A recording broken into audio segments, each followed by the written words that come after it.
Hello everyone, आप सभी का मेरे चैनल द बुक लाइट पे फिर से स्वागत है। आशा करता हूँ आप सब सही होंगे और अपनी पढ़ाई मज़े से कर रहे होंगे। तो फ्रेंड्स, आज के लेक्चर में हम पढ़ेंगे भारतीय राष्ट्रीय कांग्रेस के सभी इम्पोर्टेंट अधिवेशनों के बारे में। ऐसे तो बहुत सारे अधिवेशन हैं, लेकिन मैंने उसमें से कुछ शॉर्ट लिस्ट किए हैं जो भी अब तक पेपर में आए हैं या पेपर में आ सकते हैं, उनके बारे में जानेंगे और जो भी उन अधिवेशनों में इम्पोर्टेंट हुआ है उसके बारे में जानेंगे। तो चलिए फ्रेंड्स, आज का लेक्चर शुरू करते हैं एक बहुत ही अच्छे कोट के साथ। सफलता उसी को मिलती है जिसके सपने उसके बहानों से बड़े हो जाते हैं। देखिए फ्रेंड्स, आपको ऐसे बहुत सारे लोग मिलते होंगे जो हमेशा ना पढ़ने के बहाने आपको बताते हैं। भाई मैं कल सो गया था, मैं कल थक गया था, मुझे कल जल्दी नींद आ गई थी, या फिर कल मेरा बिल्कुल भी मन नहीं था पढ़ने का, या जो सबसे लेटेस्ट अब चल रहा है, मेरा मूड ख़राब था, मेरा कल मूड ही ख़राब था इसलिए मैंने नहीं पढ़ा। तो जो इस प्रकार के बहाने बनाते हैं, आप सोचिए कि उस व्यक्ति के पास अपने कोई सपने ही नहीं है, वो जीवन में कुछ बनना ही नहीं चाहता, क्योंकि उसके जो बहाने हैं ना, उसके सपनों से बहुत बड़े हैं। इस प्रकार के व्यक्ति सोचते हैं कि सब कुछ खुद ही हो जाएगा। तो प्लीज़ ऐसे लोगों से बचें और सिर्फ अपनी पढ़ाई को फोकस करें। ऐसे लोगों की संगति में बिल्कुल भी ना रहें, क्योंकि अगर आप उनकी संगति में रहेंगे तो आज नहीं तो कल you will be the next. आपको उनकी संगति का असर पड़ ही जाएगा, क्योंकि अच्छी आदतें डालनी पड़ती हैं जबकि बुरी आदतें खुद पे खुद लग जाती हैं।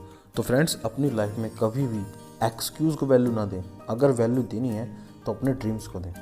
तो चलिए आज का लेक्चर शुरू करते हैं।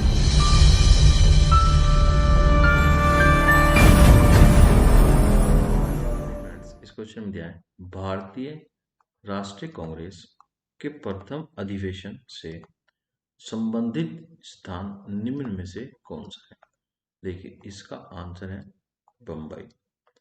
और भारतीय राष्ट्रीय कांग्रेस की जो स्थापना हुई थी वो 1885 में हुई थी, जिसकी स्थापना की थी ए ओ ह्यूम ने।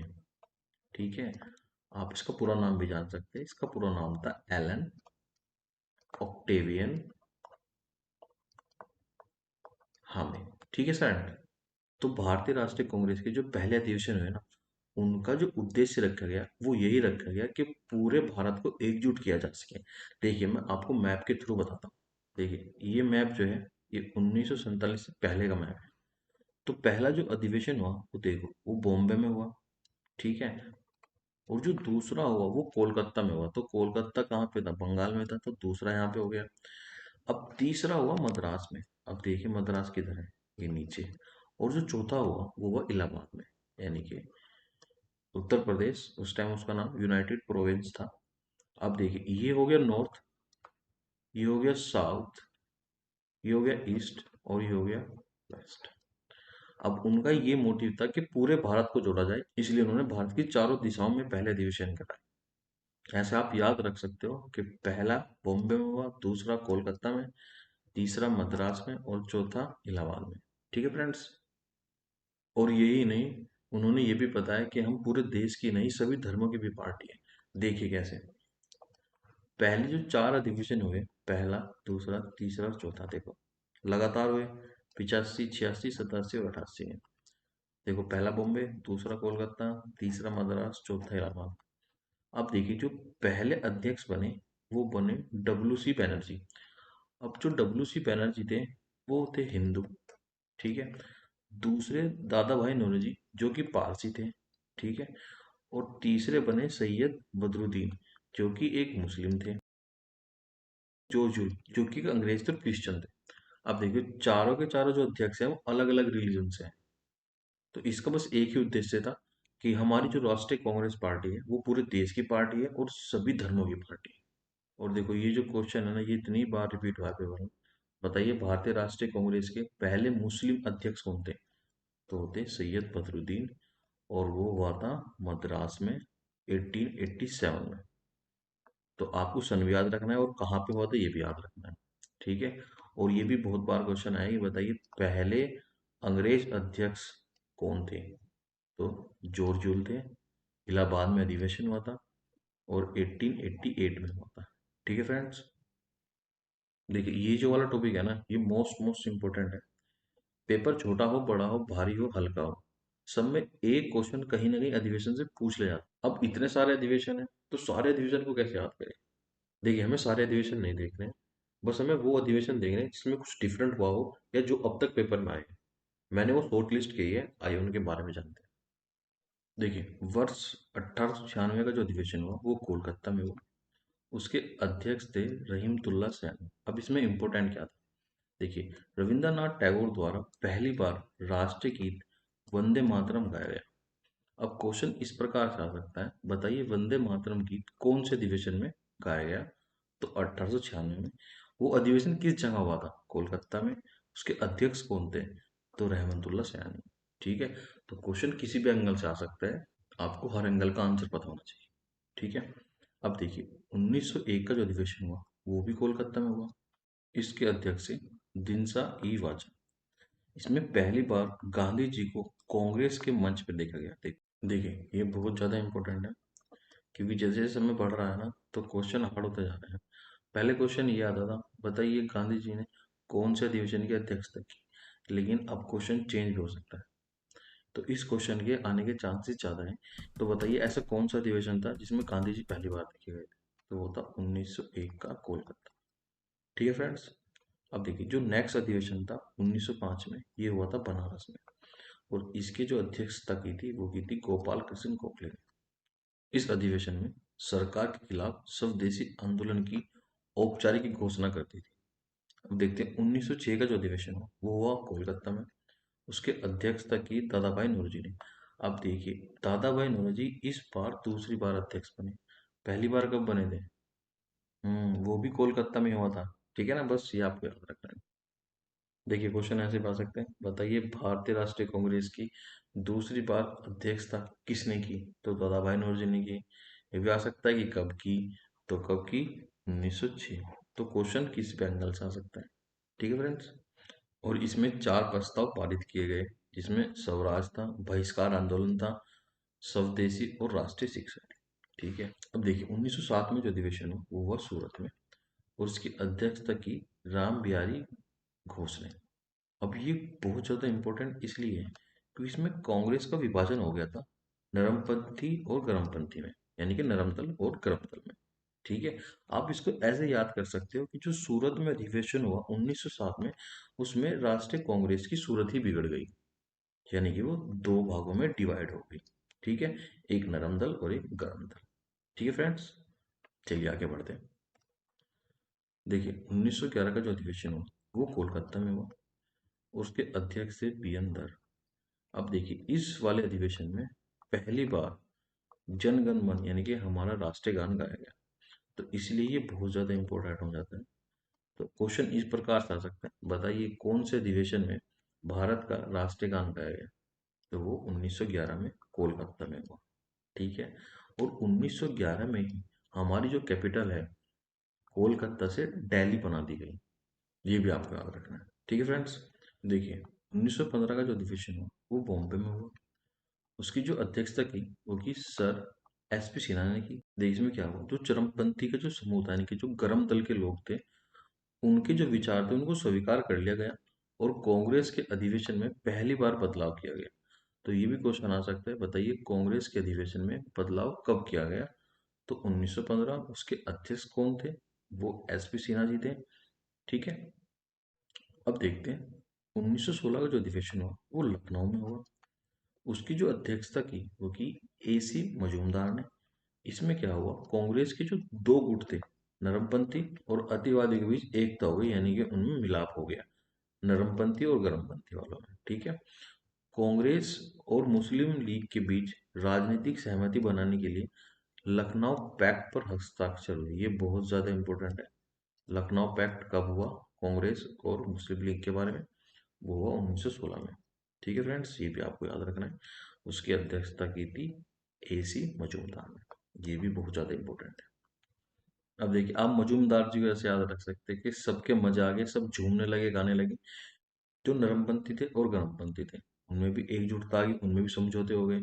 और कांग्रेस और मुस्लिम लीग में भी समझौते हो गए, तो सबका मिलाप हो गया, तो सब झूमने लगे, गाने लगे और सबके मजे आ गए। तो यहाँ पे आप इसको ऐसे याद रख सकते हैं, 1916 में लखनऊ में जो अधिवेशन हुआ जिसके अध्यक्ष एसी मजूमदार थे, उसमें सब एकजुट हो गए।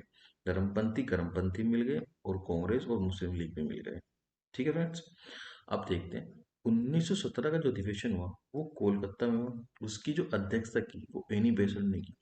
ये इतनी बार पेपर में आया क्वेश्चन, अनगिनत बार, कि बताइए एनी बेसेंट ने कब भारतीय राष्ट्रीय कांग्रेस की अध्यक्षता की। वो 1917 में की।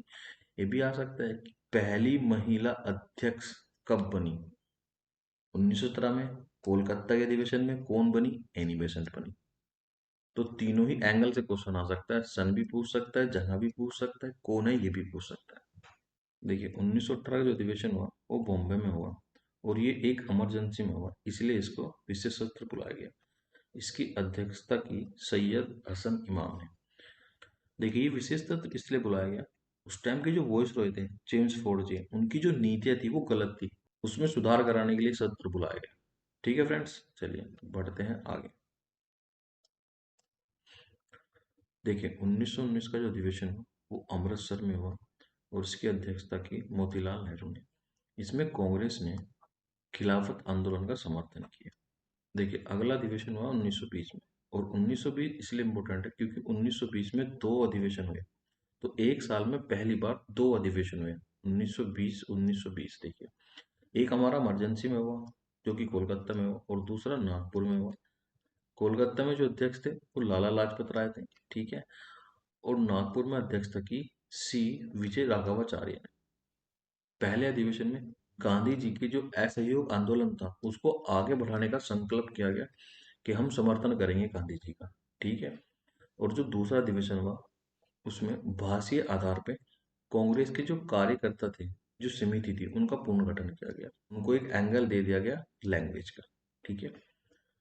1922 का जो अधिवेशन हुआ वो गया में हुआ। इसके अध्यक्ष थे सी आर दास।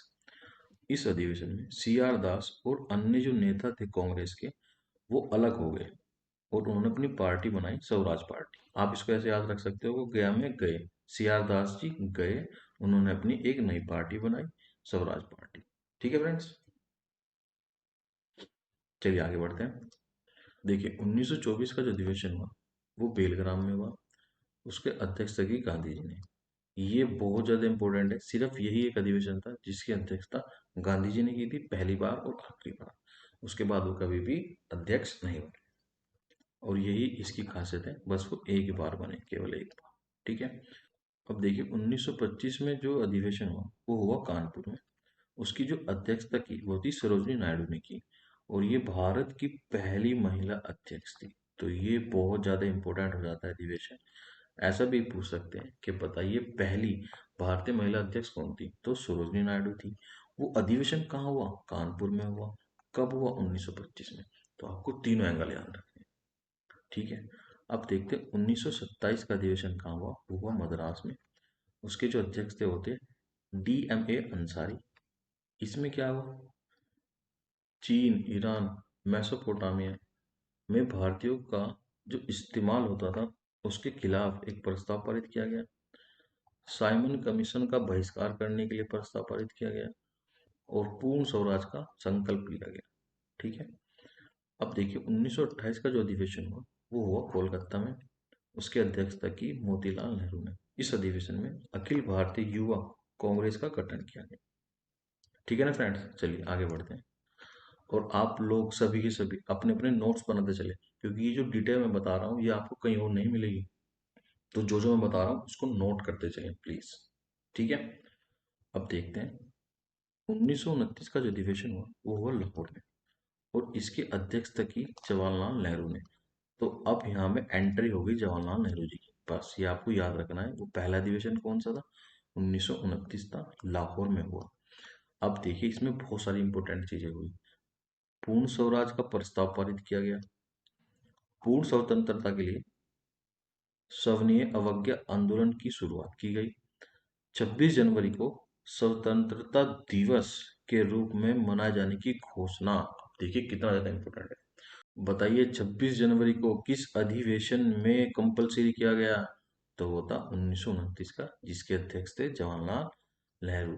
पूर्ण स्वराज कब पारित किया गया? 1929 लाहौर, जवाहरलाल नेहरू। आपको ये सारे याद रखने, सभी एंगल, ठीक है फ्रेंड्स।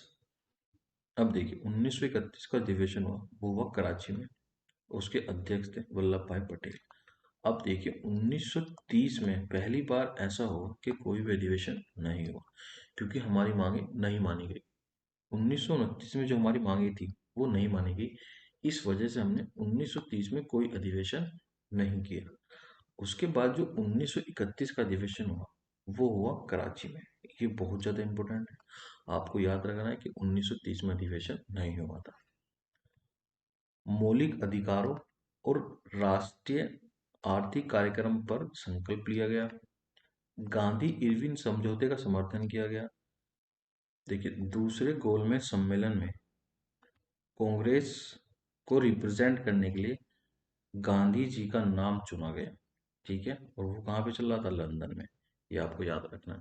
तो गांधी जी ने दूसरे वाले गोलमेज सम्मेलन में भाग लिया था, ना ही पहले में लिया और ना ही तीसरे में लिया। देखो 3 गोलमेज सम्मेलन हुए थे, 30, 31, 32।